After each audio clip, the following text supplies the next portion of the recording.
100 शब्द प्रति minute dictation start होगी 3 सेकंड बाद।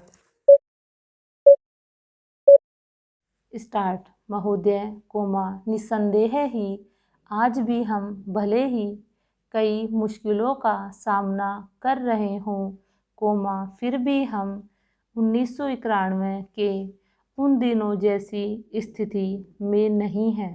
एक राष्ट्र के रूप में हमने काफ़ी भरपाई कर ली है और हम आगे बढ़ने के लिए तैयार हैं। श्री राव के नेतृत्व के बिना यह संभव नहीं था। अब यह अटकल लगाना व्यर्थ और मूर्खतापूर्ण भी है कि कोई और नेता होता तो क्या कुछ ज़्यादा और बेहतर किया जा सकता था या नहीं। तथ्य यह है कि वही नेता थे जिनके कारण हम एक ऐसी स्थिति तक पहुंच गए हैं जो देश और उसकी तरक्की के लिए निरापद है।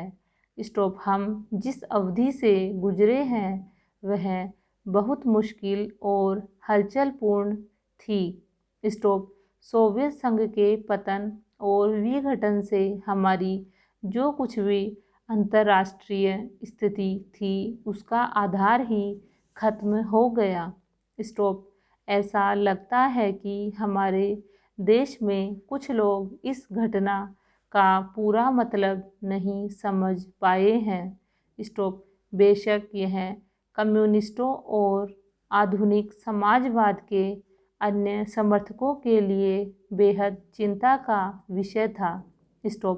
इससे उन सभी निष्पक्ष देशभक्तों को काफ़ी दुख हुआ जिनके लिए सोवियत संघ अच्छा मित्र था और अकेली विदेशी शक्ति थी जो हमेशा हमारे साथ खड़ी होती थी।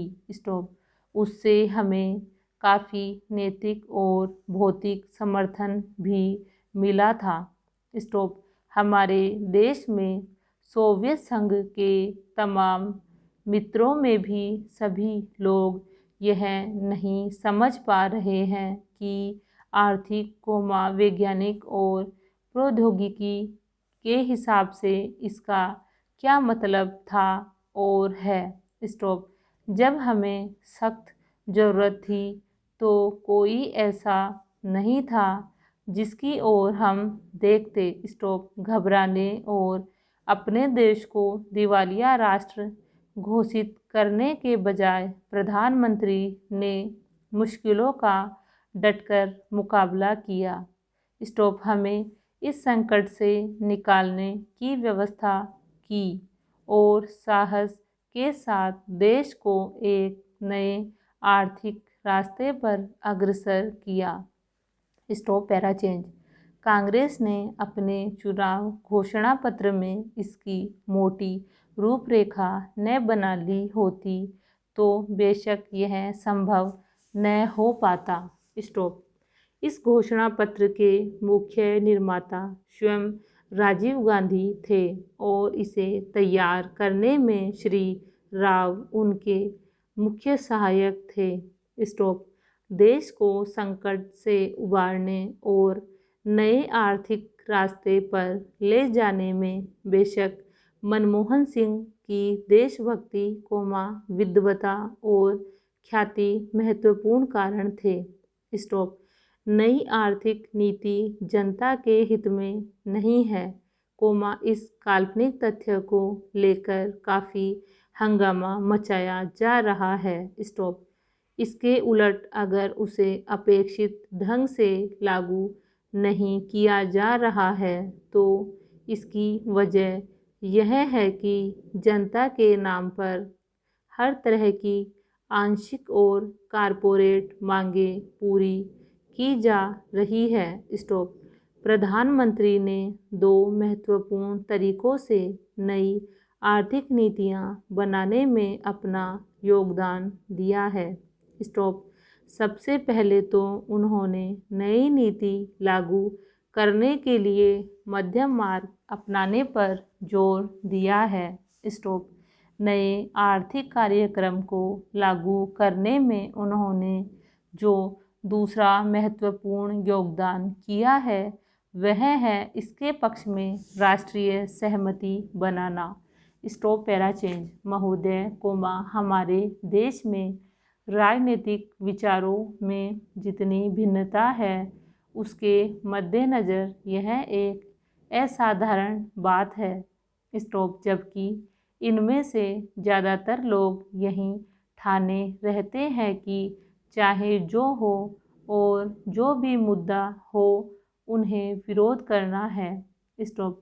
चुनावों में झटकों और यदाकदा टेढ़े मेढ़े रास्तों के बावजूद प्रधानमंत्री के नेतृत्व में जो नई आर्थिक नीति बनाई गई है उसे राष्ट्रीय स्तर पर स्वीकार कर लिया गया है, माकपा से लेकर जनता दल और भाजपा तक। स्टॉप। आर्थिक क्षेत्र में मूलभूत सुधार के अलावा पंजाब में नाटकीय बदलाव आया है। स्टॉप। बंदूक की लड़ाई की जगह अब पूरी तरह बैलेट की लड़ाई ने ले ली है। स्टॉप। उस प्रदेश की जनता के लिए यह दूसरी आज़ादी से कुछ कम नहीं है। स्टॉप। असम और उत्तर पूर्व के कई हिस्सों में भी ऐसे बदलाव आए हैं। स्टॉप। हालांकि वे पंजाब जैसे नहीं हैं। स्टॉप। ऐसा समझना कि आतंकवाद का खतरा टल गया है बेशक गलत होगा, पर जो सफलता हमने पाई है उन्हें स्वीकार न करना कम गलत नहीं होगा। स्टॉप। पंचायत और स्थानीय निकायों के चुनाव कराने को भी साधारण काम नहीं समझा जाना चाहिए। स्टॉप।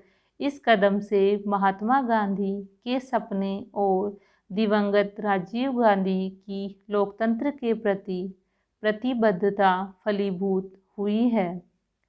स्टॉप। यह संविधान की अपेक्षाओं के अनुरूप लोकतांत्रिक क्रांति को आगे बढ़ाने का प्रतीक है। स्टॉप। इससे हमारे राष्ट्र का लोकतांत्रिक आधार मजबूत हुआ है। Stop para change. हिंदुत्व के घटते उन्माद का ध्यान रखना भी उतना ही महत्वपूर्ण है। स्टॉप।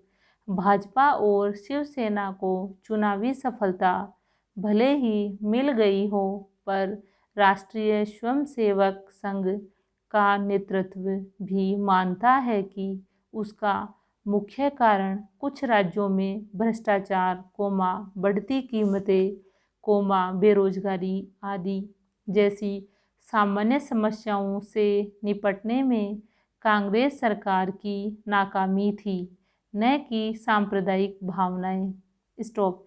हिंदू सांप्रदायिकतावाद में स्पष्ट कमी आना बहुत बड़ी राष्ट्रीय उपलब्धि है। स्टॉप। इन सबसे महत्वपूर्ण है सार्वभौमिक मामलों में भारतीय व्यक्तित्व का फिर से उभरना। स्टॉप। इसके आयाम हमारे विदेश संबंधों में आर्थिक अंश की वृद्धि से कहीं अधिक है। स्टॉप। चीन से संबंध लगातार सामान्य होते जा रहे हैं, भारत ईरान संबंध फिर कायम हो गए हैं। स्टॉप।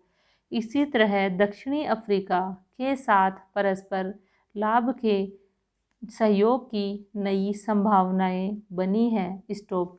अमेरिका और अन्य विकसित पूंजीवादी देशों से सहयोग बढ़ाने की दिशा में समुचित ध्यान दिए जाने के बावजूद किसी भी मसले पर हम नहीं झुके हैं, समर्पण की बात तो दूर है। स्टॉप।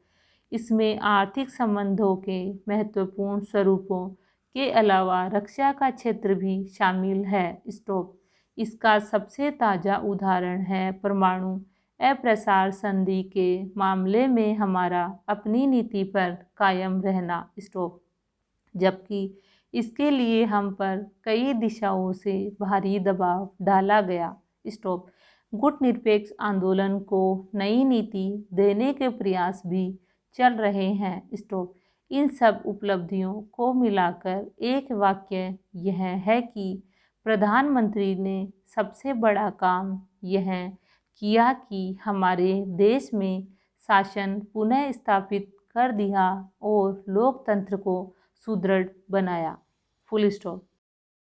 अगर ये डिक्टेशन आपके लिए उपयोगी है तो प्लीज़ इसे लाइक कीजिए और इसी प्रकार की और भी डिक्टेशन प्राप्त करने के लिए चैनल को सब्सक्राइब कीजिए और अपने दोस्तों के साथ शेयर कीजिए।